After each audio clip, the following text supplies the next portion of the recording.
Good morning, my researchers, or good afternoon, good evening, good night.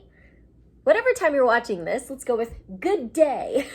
Good day, my researchers. We are starting another new unit. Give yourselves a pat on the back for all of the hard work you've already been doing as researchers. Wow, I am impressed. Now, friends, just a reminder, we know that when we begin a brand new set of learning, that doesn't mean that our other pieces of information are just kind of forgotten and flown away, right?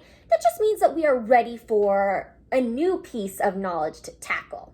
So boys and girls, I wanted to share with you a little story.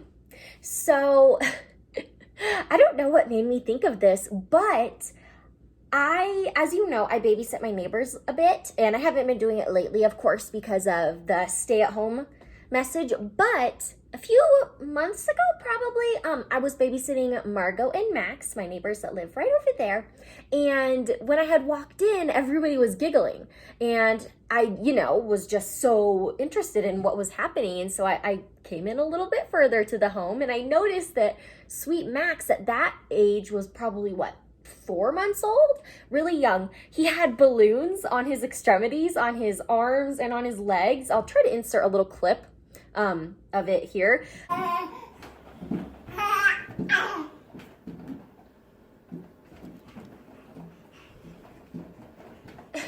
And he was flailing them all around, right? And he was just cracking himself up. I don't know if you have ever seen a baby do that, but it is just the cutest thing. And apparently it really entertains them. But boys and girls, a few minutes after his parents left,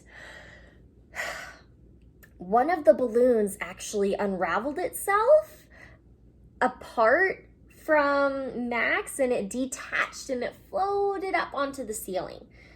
Now that caused Max to go into a panic. He wailed, he screamed, he cried, he kicked. He was so upset. And the whole time I couldn't help but think, man, I really wish that his parents or myself would have really tied down those balloons a bit better so that he could hold on to that fun activity. So friends, that story is all about what we are going to be studying next. We want to, as researchers, take notes to hold on to our thoughts. Just like with Max, boys and girls, he was not able to hold on to his balloons, and so they just floated away. We do not want that to happen to all of the incredible learning and knowledge that we've been soaking into our brains. And so the way in which that we are going to try to hold on to the thinking is by taking notes. Let's go ahead and attach our brand new unit title. Researchers take notes to hold on to their thoughts. Now, friends, you're probably thinking, Miss Robinson, what in the world do I take notes on? There is a plethora or a whole bunch of different points in your reading that you may want to take notes. I'm going to show you a couple of them, but boys and girls, please hear me when I say, if you're feeling like, I want to take notes on this, and this, go for it. Go for it. But we should never be copying our book right onto our notes, okay, boys and girls, because that can get into some legal stuff and we don't need to think about that right now. But notes, remember, are just quick little tidbits of information from our text. So just a little heads up, we don't ever want to really be copying the whole entire book onto another piece of paper. Okay, so here we go. Today, turn your brains. I want to teach you that researchers stop and jot to write down quick information so that they can hold on to their thoughts. So kiddos, I have a brand new book that I wanted to share with you, and it was actually inspired by the beautiful weather we're having right now. I saw a couple of the kiddos in my neighborhood out playing wiffle ball, and it made me think, I want to teach my kids a little bit more about sports. So I have a baseball book, a baseball nonfiction book. It is called An American pastime. And so this is the text, my friends, that we are really going to be zooming in on within this unit of taking notes to hold on to our thoughts. Ah, so exciting. So I'm going to go ahead and glue down our stop and jot strategy so that we can hold on to it. Let's do that. So friends, as I am gluing this puppy down, I want you to be thinking, what do I already know about baseball? It's always important to consider that prior knowledge that we already have before we dive into our research. So be thinking, what do I already know about baseball?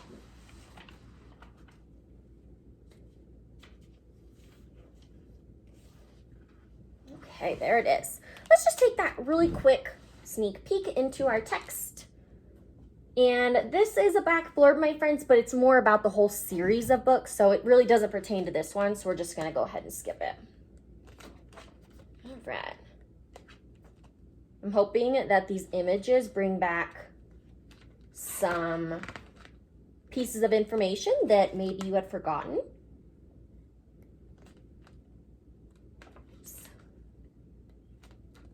Cool.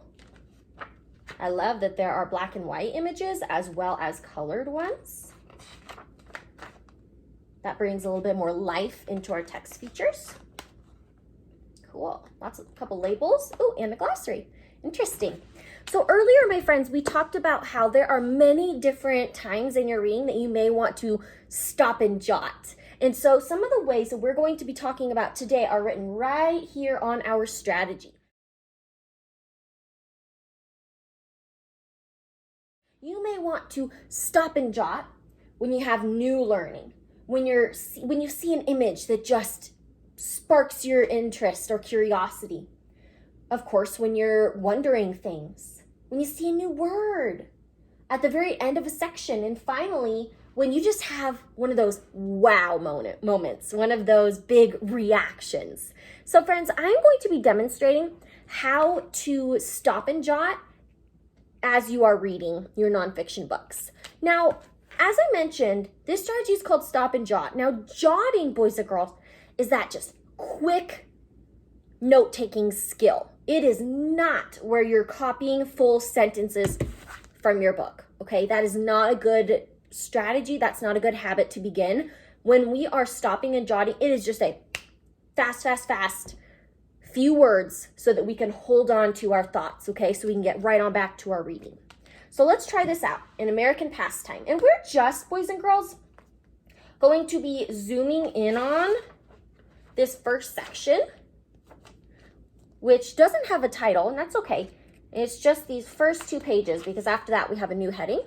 So we're just going to be zooming in on these first 2 pages. So as I read, boys and girls, I just want you to be thinking, do you have any new learning?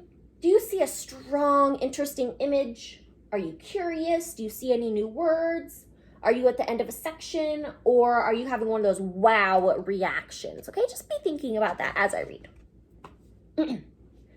Every spring, millions of Americans all across the country crowd into stadiums or gather in front of their TVs, waiting to hear these 2 little words: play ball. It's opening day, and the baseball season has begun.